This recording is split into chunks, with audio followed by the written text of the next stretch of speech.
యాదాద్రి భువనగిరి జిల్లా చౌటుప్పల్ మున్సిపల్ పరిధిలో 20వ వార్డులో వార్డు సభ నిర్వహించడం జరిగింది. వార్డు కౌన్సిలర్ అనుబాయ్ మహమ్మద్ అధ్యక్షతన ఈ సభ జరిగింది. ఇందులో కోఆప్షన్ సభ్యులు మహమ్మద్, బాబా షరీఫ్, షేక్ బేబీజానీ బాబులతో పాటు షాదీఖానా chairman Karim, doctor Katamraju, ward అధ్యక్షులు ఉడుగు వెంకటేశం తదితరులు పాల్గొన్నారు. యాదాద్రి భువనగిరి జిల్లా చౌటుప్పల్ మున్సిపల్ పరిధిలోని 20వ వార్డులో వార్డు సభ నిర్వహించడం జరిగింది. వార్డు కౌన్సిలర్ అనుబాయ్ మహమ్మద్ అధ్యక్షతన ఈ సభ జరిగింది.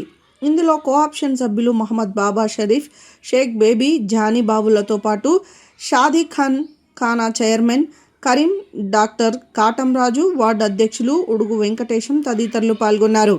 20వ వార్డు కౌన్సిలర్ అనుబాయ్ మాట్లాడుతూ బంగారుగడ్డలో శ్మశాన వాటిక పారిగోడ నిర్మాణాన్ని త్వరగా పూర్తి చేయాలని, స్థానిక ప్రభుత్వ ఆసుపత్రి నిర్మాణ పనులు వేగవంతం చేయాలని, త్వరగా అందుబాటులోకి తీసుకురావాలని వార్డు కౌన్సిలర్ అనుబాయ్ మున్సిపల్ చైర్పర్సన్కి విజ్ఞప్తి చేశారు.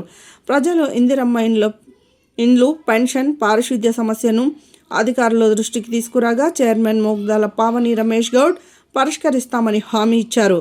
యువత మత్తు పదార్థాలకు బానిస కాకుండా తల్లిదండ్రులే బాధ్యత తీసుకోవాలని అన్నారు.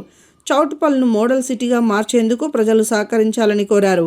ఈ కార్యక్రమానికి వార్డు ప్రజలు అధిక సంఖ్యలో పాల్గొని విజయవంతం చేశారు.